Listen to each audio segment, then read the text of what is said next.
Olá pessoal, tudo bem? Sou a Vivi Passos e hoje não estou aqui para falar de cuidados com os cabelos. Como vocês já leram aí no título do vídeo, estou aqui para relatar a minha história com o transtorno de ansiedade generalizada, conhecido como TAG. Primeiro quero tentar explicar o que é esse transtorno, o que não é algo muito fácil, porque a ansiedade é algo que todas as pessoas sentem em algum momento das suas vidas. E por ser algo que afeta cada pessoa de forma diferente, se torna muito complexo e difícil explicá-la. Mas vamos lá, vou tentar. Enquanto a ansiedade, como uma emoção natural, é algo que acontece em momentos específicos que nos causa algum tipo de nervosismo, o transtorno de ansiedade tende a ser crônico e interfere muito no dia a dia da pessoa. O comportamento de evitação, preocupação incessante, problemas de concentração e memória são alguns sintomas de um transtorno de ansiedade. Estes sintomas podem ser tão intensos que provocam dificuldades familiares, laborais e sociais. As consequências de um transtorno de ansiedade podem ser tanto físicas, como palpitações e dores de estômago, como mentais, levando a uma distorção dos pensamentos que se torna uma fonte de preocupação excessiva e podem levar a mudanças até no comportamento. Um dos tipos famosos de transtorno de ansiedade, a síndrome do pânico, frequentemente só é descoberta em estágio avançado, quando o paciente, sentindo os efeitos físicos da doença, procura o pronto atendimento, imaginando que vai morrer. Sente palpitações, sudorese, formigamentos pelo corpo, sensação de nó na garganta, com falta de ar ou sufocamento, náuseas, diarreia, tremores, além do terrível medo característico, que é o medo de morrer. Há vários tipos de transtornos caracterizados como de ansiedade: pânico, transtorno obsessivo compulsivo, pós-traumático, fobias e ansiedade generalizada. Pessoas com traços de personalidade como rigidez, autoestima baixa, perfeccionismo, autocobrança excessiva, baixo limiar à frustração e que tiver exemplos domésticos de convivência com familiares ansiosos podem ser mais vulneráveis ou predispostas. O estresse ocupacional, o cenário econômico instável e violência doméstica ou urbana de determinados países ou região funcionam como gatilhos de muitos transtornos de ansiedade também. Agora que você já tem uma noção do que é o TAG, vou relatar a minha história. Devido a alguns problemas familiares, sempre me senti muito cobrada. Tinha que ser uma filha exemplar, me cobrava muito, queria sempre tirar boas notas na escola, ajudava nos afazeres domésticos, procurava sempre fazer tudo para não entristecer meus pais. Eu não quero muito entrar neste assunto, mas é só para vocês terem uma base. Me recordo que por volta dos meus 10 anos, comecei a sentir dores no peito, angústia, falta de ar, que apareciam do nada. Às vezes estava assistindo televisão e do nada começava a sentir as dores. Às vezes passava o dia angustiada, sem saber o porquê. Quando começava a sentir essas dores e falta de ar, meu pai dizia para eu abrir os braços e respirar fundo várias e várias vezes. E assim eu fazia, e às vezes até que passava mesmo. Meu pai me levou ao hospital várias e várias vezes naquele período.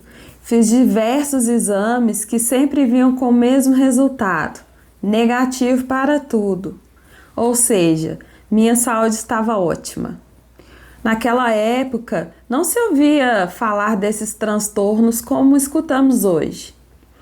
Lembro de uma vez, nessas idas ao hospital, que um médico disse ao meu pai que eu estava precisando era de couro, porque minha saúde estava excelente, que eu não tinha nada.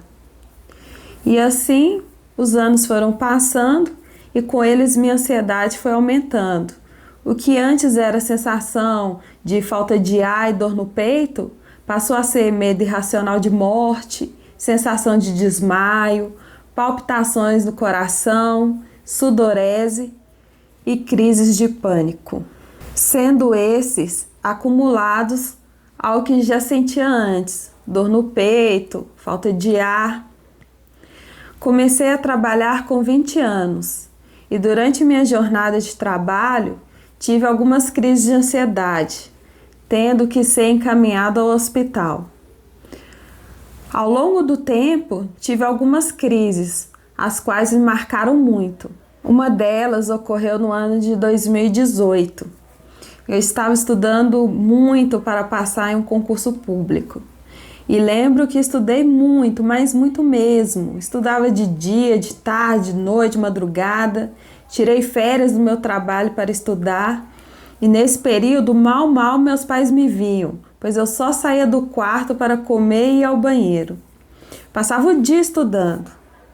Fiz a prova do concurso e estava confiante. Porém, quando o resultado saiu e vi que não conseguiria ficar dentro das vagas, tive uma crise muito forte durante a noite. Fui dormir, mas não conseguia parar de pensar que não iria conseguir ser classificada para a próxima fase do concurso. Ainda não havia nem saído o resultado efetivo, mas ali meu tormento já havia começado. Comecei a sentir taquicardia, falta de ar, dor no peito, sensação que estava infartando, um medo irracional, inexplicável e aquele pânico.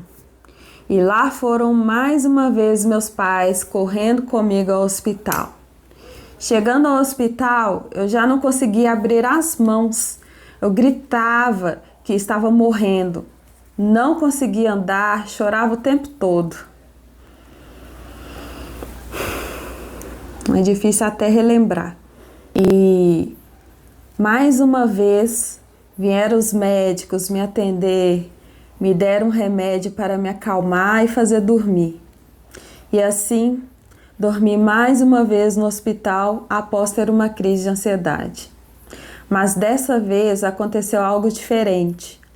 A médica disse que não me daria alta enquanto eu não passasse por uma consulta com o psiquiatra. Mesmo grogue por causa dos remédios, fui à consulta com a psiquiatra, que me explicou o que estava acontecendo comigo, pois até então eu não sabia. Ela receitou uns medicamentos e disse para começar uma terapia com um psicólogo. Porém, como eu já disse no início do vídeo, esse transtorno ainda é visto com preconceito, inclusive por alguns profissionais da saúde. Minha família ficava dizendo que não era para tomar os remédios, que eu não precisava, que eu devia apenas não ficar ansiosa por mim mesma. E nesse preconceito, simplesmente parei de tomar os remédios e não voltei mais à psiquiatra. Fiz terapia por um tempo com um psicólogo, mas parei de ir também. E assim, os anos foram passando, tendo umas crises aqui, outras ali, mas estava levando. Porém, comecei a perceber que as crises estavam ficando mais recorrentes em um curto período de tempo e cada vez mais fortes. Comecei a me sentir mais angustiada e pelo fato de ter medo de ter mais uma crise, que parecia em qualquer dia, horário, momento, começou um sofrimento sem fim. Minha vontade era de dormir o dia todo, porque dormindo eu evitava os maus pensamentos e também evitava aquelas dores no peito, aquele medo de morrer irracional. Então veio a pandemia e os sintomas do coronavírus são bem parecidos com os efeitos do transtorno da ansiedade. Imaginem só como foi e está sendo passar por isso. Ficar sem saber se a falta de ar é referente à ansiedade ou ao Covid é um tormento sem fim. Até que em um belo dia, isso já no mês de dezembro de 2020, acordei super ansiosa, mais uma vez sem motivo algum. E na minha cabeça, meu coração não estava batendo normalmente. Comecei a entrar em pânico. Disse ao meu marido que eu estava morrendo, que meu coração estava batendo devagar. Me deu crise de choro, meu braço ficou dormente. Eu gritava que estava morrendo, rolei no chão. Dizia que precisava de uma ambulância. Enfim, mais uma vez estava tendo uma crise terrível. E foi nessa crise que eu percebi que deveria levar o tratamento a sério. Após passar mais essa crise, procurei a ajuda de um psiquiatra e desde então estou fazendo acompanhamento. Falei com o psiquiatra que evitei tomar os remédios simplesmente pelo fato de não ter tido apoio da família, que tinha um preconceito dos medicamentos. Diziam que esses medicamentos são para pessoas doidas, malucas, e que eu não precisava tomar. E o que escutei do psiquiatra me tocou fortemente. Ele disse a seguinte frase: eles dizem para você não tomar os medicamentos porque não fazem ideia do tamanho do seu sofrimento. Se isso estivesse acontecendo com eles, com certeza eles tomariam o medicamento. Aquela frase abriu os meus olhos. Realmente, quem sabe do meu sofrimento sou eu mesma. Ninguém está dentro de mim para enxergar o quão difícil é passar por essas crises. Olha o ponto que deixei chegar a minha doença para tomar alguma atitude, para me cuidar.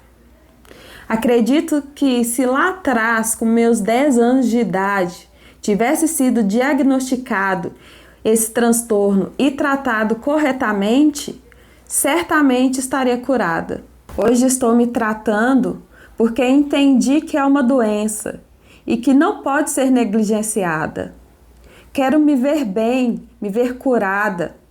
O tratamento não é fácil, não está sendo fácil. Não acordo todos os dias me sentindo bem.